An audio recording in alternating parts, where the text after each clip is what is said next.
up, you guys, and welcome back to Zuri's Cup Wednesdays. And before we start the video, I just want to say sorry. I have a big ass pimple on top of my lip. Like, it had this whole room up here, but it decided to be right here, and that's cool.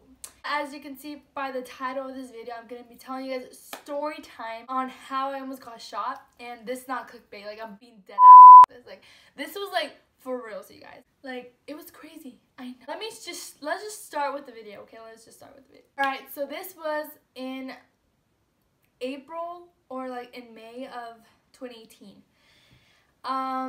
I came out in this like quinceañera. If you don't know what that is, it's like a Mexican tradition.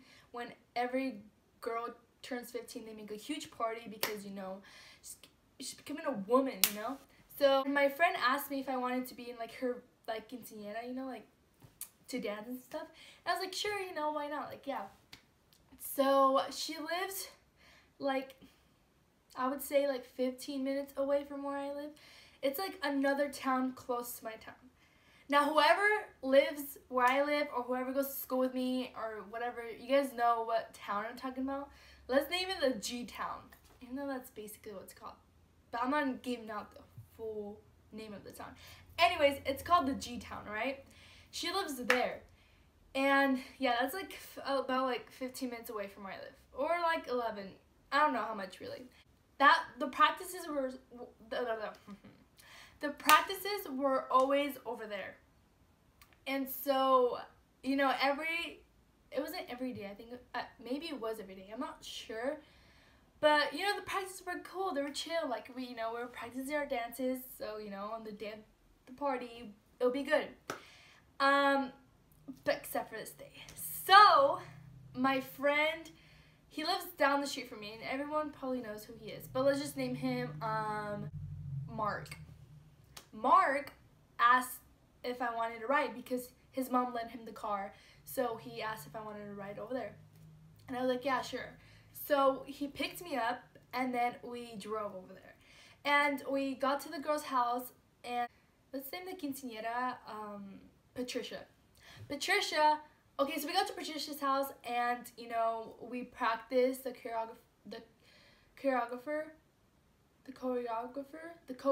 I can't say that word, the choreographer. The dance teacher, whatever, I can't say that word, I don't know why. He got there, we danced, we practiced, and the practice was over. Patricia's mom asked all of us if we wanted to go eat tacos.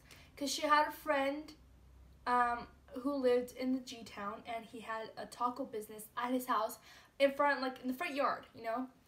So, you know, she asked, and then we were like, yeah, sure, because we were hungry. Like, we practiced all day. We were, like, starving, and we were like, yeah, let's go. Mark, in his car, it was me, Mark, and 3 of our other friends. And let's name her, Nancy. Nancy, and then the 2 boys, one of them would name him, Jack, and the other one would name him, Alex. So it was all 5 of us in that car. And then in Patricia's mom's car, it would be the mom, Patricia, and her boyfriend, her 2 friends, her little sister, and her little brother, Nancy's little sister. It was all of them in that car. And her older brother, did I mention her older brother? And her older brother too. We got to the taco place, you know, the car that I was in. So we got there and whatever. We got a call from Patricia's mom. And she said, you know what, the car's not turning on, but you guys order and then I'll figure this out and then we'll meet you guys there either way. So then we ordered and me and Nancy were like getting it down our throats because we were starving, we were like, you know, eating. So we were sitting down and then this guy came. He was like a gangster kind of guy. He had like beer, like whiskey, or like, I don't know, some type of like alcohol in his hand, and he went up to the taco man and everything was cool. I thought when I saw the guy, I was like, oh my gosh, like he is gonna like shoot us or something, you know, but like I just said that just because he lived right in front of the guy that made the tacos. So then the rest of the people came, you know, they made it, the car worked, and they came down. So, you know, everyone got down except for Patricia and her boyfriend. They sit in the car. The rest got out. They were ordering their food and stuff. And my friend Nancy, she got up and she went to go like throw her trash away. Then I was like, okay, yeah, I'm gonna go take my trash too. So then guys, this is where everything happens, okay? So grab your popcorn, grab everything else, because this is where it all happens. So, as soon as I was getting up to throw my trash away, Patricia's mom, like literally this is all I heard. I just heard her say, get down, like loudly, and like guys, I don't even know. I just heard her like say like get down. She's like get down. He has a gun. I was like, oh what? I didn't know. I didn't even like. I threw my trash back to the table. I didn't know what to do. Like keep in mind, guys, I don't really go to that G-town. I don't really go there because there's nothing to do there anyways. It's just people live there. It's just like a small little town. So I don't know anything. And everyone that lives there like knows each other and stuff, but like I don't know anything. Like I don't know what's happening. Like me and my friend Mark, like the one that lives right here, we didn't know what was happening, you know? So then I heard her say that and I was like, I didn't know what to do, you guys. Like I was such a that I ran and ducked down by the fence, the front gate fence. And everyone was smart and ran to the side of the house in the corner and they ducked down. But my dumbass ran to the front. Instead of like, you know, instead of running away from the situation or whatever, I was running closer to it, which it doesn't make, I don't even know. Yeah, I'm not a smart person. I don't know why I did that or anything. Till this day, like, I don't know like why I did that, but and I get made fun of like with everyone that was there. We talk about it now and like we laugh about it.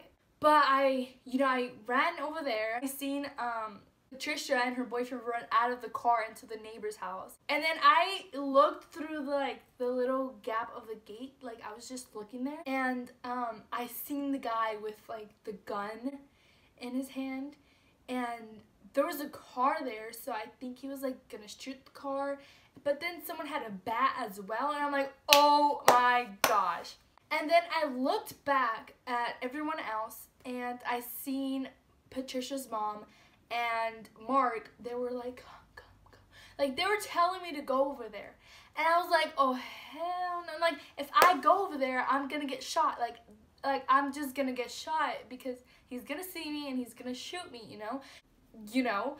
But then I was like, I don't want to be by myself in the front because I would still get shot. Like if he sees me by myself, like he's probably gonna do something to me, you know, when everyone's over here hiding and being with one another and I'm just over there by myself. And I was like, okay, I'm gonna go. But if I get shot, I get shot. Like, you know, like YOLO. Like in my head I was like YOLO it. You know, I'm trying to save my life, but if I end up getting shot then or whatever, then I'm cool, I guess, about it. No, I'm not. I don't know why I'm saying that. But I got up and I ran. Like it felt like I ran a whole mile to get over there, but in reality I only ran like, I took like 10 steps to get to where they were. Like it felt like forever, and I was like, oh my gosh. Like when I was running, I'm like, okay, I'm getting shot. Like I had my eyes closed and I was just waiting. Like I was just gonna take it in, you know? I could either die or get really injured and go to the hospital, one of those two, and hopefully I just got really injured and got to the hospital. But thank the Lord that I made it safe to where the other people were at. Like everyone there was like more like, I don't know guys, it was like so scary. Like everyone was like panicking and stuff. People calling their parents and everything. I personally didn't call my mom because I didn't want her to come into this situation, you know? Like, I know it was wrong of me not calling my mom and telling her, but I didn't because I was really panicking, and I felt like if I were to call my mom, I would panic even more because then she's going to be yelling at me. She's going to be like, why this, why that, like, what happened, like, well, what's going on and stuff, and I didn't want all that chaos in me right now. Everyone was just panicking. People were crying. People were like, oh my gosh, and like all this and that. And I look over, and the taco man was just like, flipping his tacos and tortillas. He was like, yeah, like, you know, I feel like in his head he's like, oh, this shit happens every day. Like, and I was just like, what? what? And then my friend, Nancy, yeah, that's what we named her, right? Nancy, she was like, can we go inside of your house? And then the guy was like, he was just flipping his tortilla, and then he looked, he's like, no. And we're like, what? Like, we're here, and you're not letting us go inside your house where it's safe, rather than being out here, like, keep in mind, we had kids that were like 7 or 8 years old and stuff. I was just like very scared because like I've never experienced any of this. This part, it's not funny, but like it's just like, watch. I'm just gonna tell you. So Nancy's little sister was like, I don't want to die. Like, I don't want to die. She was like crying and stuff. And then Patricia's little sister, she's like, I kind of want to die. And I was like, what? Like, girl, you're like 7 years old. Like, don't say that, you know? Like, what? You know? I was just like in shock when she said that. I was like, oh my gosh, she's like 7 years old. She's over here saying she kind of wants to die. Like, and I was just like telling him like, you're not gonna die. Like, I was like trying to calm them down, even though I was not even calm myself. I was like freaking panicking and stuff. Like, I was about to pass out, really. And like every move I would move my head this way, and then like my eyes would follow like after. I don't know, like it was just so weird. And then my friend Mark was like, you know what, we gotta go. And I was like, yeah, of course we gotta go. Like, we're not gonna stay here, and like, you know, we have to go back home. Then, you know, he dropped me off, and I got home, and I told my mom. I had to tell my mom because like I couldn't keep that away from my mom, you know. So I told her what happened, and she kind of just like said, like, she was just worried. She's like, why, what happened? Like, what? Guys, till this day, keep in mind, I don't even know why the guy pulled out a gun or a bat. Like, I didn't know why or anything. And yeah, so I don't know. My mom was just kind of worried, obviously, and she was just like happy that nothing happened to me. But yeah, that's the story on how I almost got shot up. I'm just kidding, I almost got shot, but yeah.